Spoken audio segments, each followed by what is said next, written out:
Hi குட்டீஸ், இன்னைக்கு நான் உங்களுக்கு கடல் மீன்களை பற்றி குட்டி கதை சொல்ல போகிறேன். வாங்க கேட்கலாம். ஒரு மிகப்பெரிய கடல் இருந்துச்சான். அந்த கடலினுடைய ஆழத்தில் ஒரு சின்ன சின்னி மீன் வாழ்ந்து வந்துச்சான்.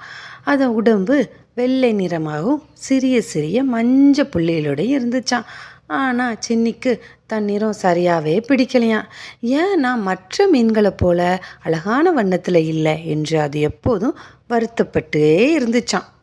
ஒரு நாள் அது ஒரு கருப்பு மீனை சந்திச்சுச்சான். ஆஹா, உன் நிறம் எவ்வளோ அழகாக இருக்கிறது என்று சின்னி சந்தோஷமாக சொல்லிச்சான். நீயும் ஒரு அழகான மீன் தான் என்று கருப்பு மீன் சிரிச்சிட்டே சொன்னிச்சான்.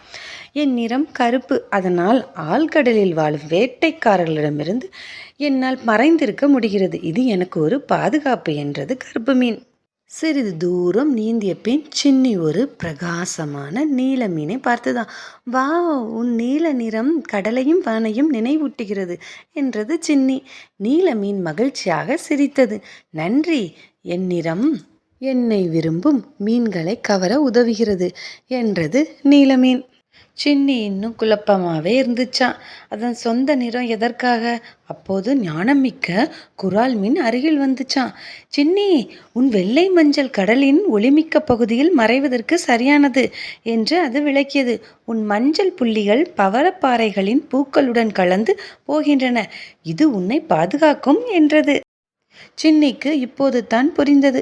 ஒவ்வொரு மீனின் நிறமும் ஒரு தனித்துவமான பரிசு. சில பாதுகாக்கிறது, சில கவர்கிறது, சில தன்னை மறைக்க உதவுகிறது. தன் வெள்ளை மஞ்சள் நிறமும் கடலின் அழகிற்கு ஒரு தேவையான பகுதிதான் என்று மகிழ்ச்சியுடன் நீந்தி சென்றது.